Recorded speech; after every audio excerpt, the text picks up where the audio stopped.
So in this video, we're going to be talking about the consequences of empire for the Romans. So far we've talked about empire as having essentially two components. On the one hand, you have conquest, which is relatively straightforward, and on the second, you have dominion, which is a lot more complex.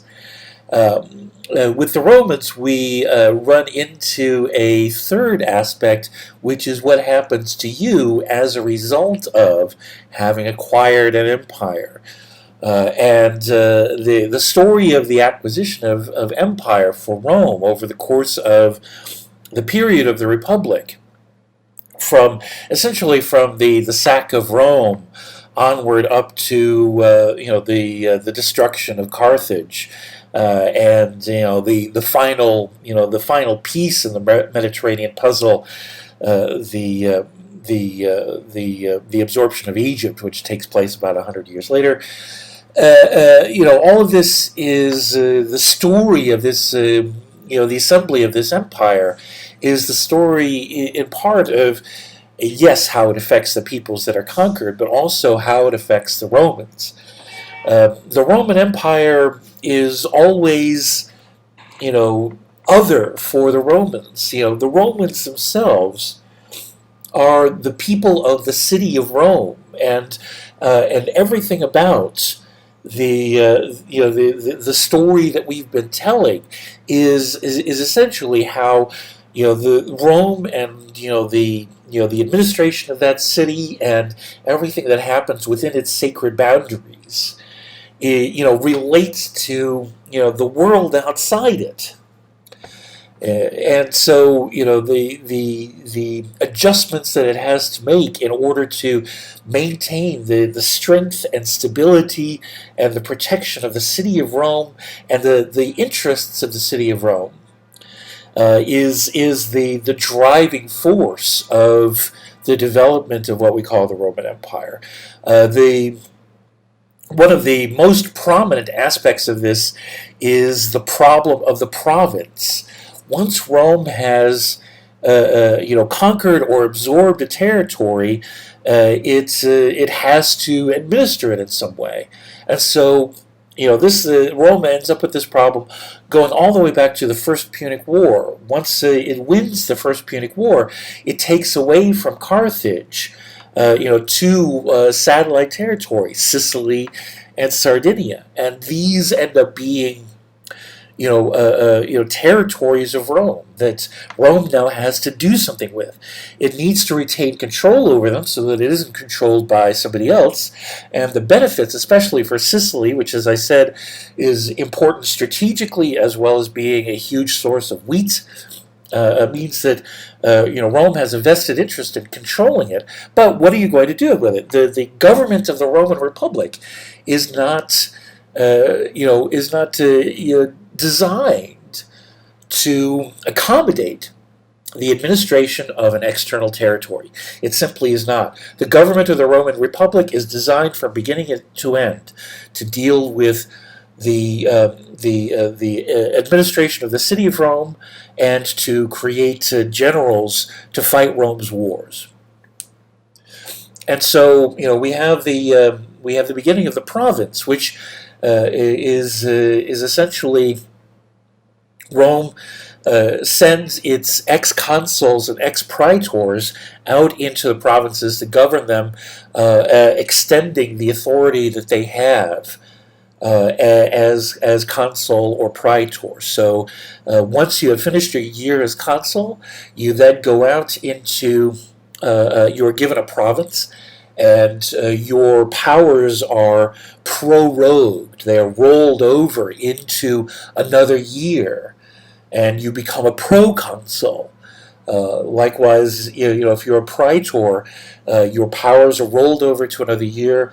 You become a propraetor, and the proconsuls and the propraetors are given their provinces, and they each go out into the Roman Empire as it develops, and take control of these territories. And so there are a number of problems with this. First of all, these proconsuls and propraetors, we can call them governors, they aren't given any administrative staff.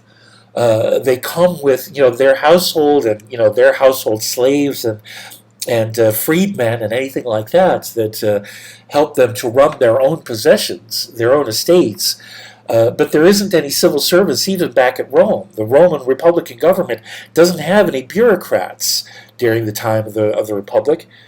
It simply has this roster of relatively few magistrates that are responsible for taking care of everything. So, there's nobody to handle the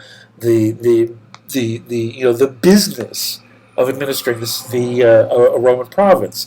As a result, the governor, the propraetor, proconsul, is left with two supports. One is the existing local nobility, and so the governor ends up cultivating a relationship with the local nobility and any community of Roman traders and commerce industrial figures, businessmen.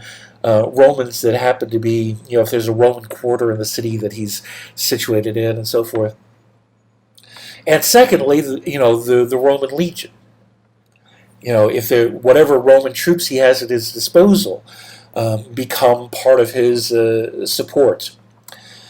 The second problem is that so the Romans, the Roman governor goes out. He has no support system. The number of provinces increases to the point where there isn't enough ex-consuls and ex-praetors. Each year, there's only 2 consuls and 6 praetors, and so that accounts for 8 provinces.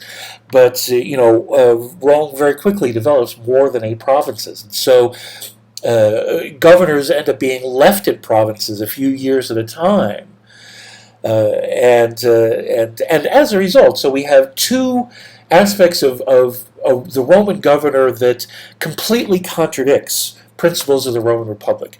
On the one hand, you have one person ruling alone, without a colleague, and in the second case, you have somebody that's left in place for longer than a year. Both of these are guaranteed to appeal to people that want to accumulate glory or wealth or power, and so the Roman governor becomes the weak point in the Roman system, because the Roman Republic is designed to prevent one person accumulating influence and power, and yet the system of provinces is guaranteed to cultivate just such individuals.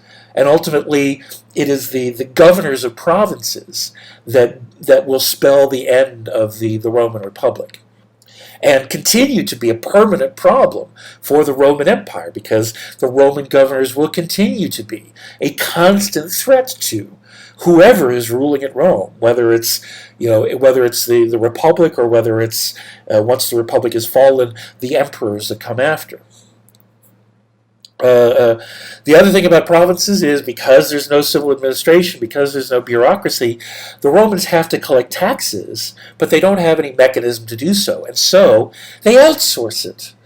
And so there are a number of things that end up getting outsourced to civil engineering and the building of aqueducts and waterworks throughout the Roman Empire to a class of sort of Roman middle class called the publicani that pick up Roman contracts and do this kind of commissioned work throughout the provinces as well as at home, increasingly during the period of the Republic and into the time of the Empire. And the problem is that this tax collecting thing is done for profit. In other words, the Roman Senate says, okay, from this province, we say that they should be able to give us a tribute of X number of talents, and so this is what we expect from this province, and they commission a firm, a group of incorporated publicani to go and collect these taxes. Well, the publicani, the tax farmers, go out and collect as much money as they possibly can, gouging the locals, and then they hand over to the Senate only what the Senate has requested, keeping the rest for profit. This has the result of the Roman tax collectors being universally despised throughout the Roman Empire, and accumulating for Rome a reputation for for greed and oppression that the Roman government itself doesn't necessarily deserve. But because of the way in which the taxes are collected, depending on how scrupulous and how greedy the tax collectors are, the Romans end up being increasingly represented as these money grubbing, hatred inspiring figures. Not so much because of the Roman governors, not so much because of the Roman legions, but because of the tax farmers. If you know the story of the New Testament, the New Testament, the story of Jesus takes place in Roman territory, a few centuries after the period that we're currently in, and it's the Roman tax farmer that is the symbol of Jesus' compassion, that he accepts this universally despised man as one of his first adherents and followers. And so, this is part of, a number of the problems, the consequences of empire, the problem that Rome opens up for itself with the provinces, and the seed of destruction that exists in the form of these governors that are so unrepublican, so much against what the republic is all about. A number of other consequences come to mind. So, there's a huge influx of wealth that comes from creating and acquiring this empire. The Romans don't know what to do with this. The Roman psyche, the Roman idea of virtue, rejects the wealth for its own sake. And so, there are a number of Romans that become very rich, and yet being rich and being ostentatious in wealth is something that Romans look down upon and hate when they see it in themselves. And yet, what are you going to do if you're rich as a city and as individuals at the top of this empire? This creates a great deal of disconnect between the Roman ideal and what Rome actually is. The cultural interchange that takes place, we've talked about this a little, as Rome expands, they open themselves up to a much wider world in terms of ideas and in terms of culture, in terms of science, engineering, and everything else that the rest of the world has to offer. And the Romans embrace this as much as they can without setting aside their own identity. And so they very carefully protect their Romanness while grafting onto it as much as they can of what the rest of the world has to offer. The administration of the provinces we've already talked about. This bleeds over into what happens at home. The role of the Senate as Rome becomes more there's all this influx of wealth, all this influx of foreign ideas. The Senate more and more takes on a responsibility, a self-appointed responsibility to protect Roman tradition. It becomes a bastion of conservative ideas and becomes more and more hostile to innovations within Rome, and increasingly hostile to the rising voice of the Roman masses. So the Senate had already had a part in the conflict of the orders early in Rome's history. Now, as Rome is starting to open up and the masses are seeking a greater voice for themselves, the Senate becomes more and more firmly entrenched against that. Military service starts to change. As Rome acquires an empire, it has need for Roman legions everywhere in the Mediterranean world. And so military service starts to last for years at a time. People are no longer going home to their farms. But instead are serving in the military for 8 years, 16 years, far from home. And this means that families are broken.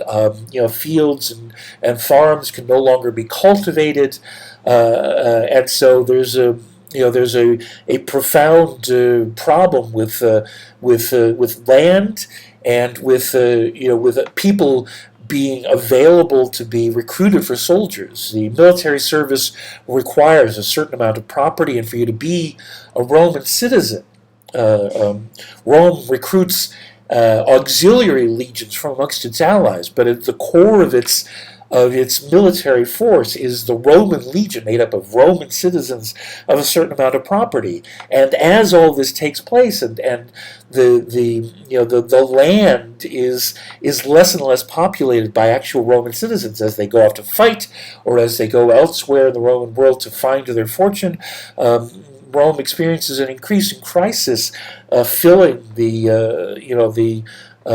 requirements of its legions.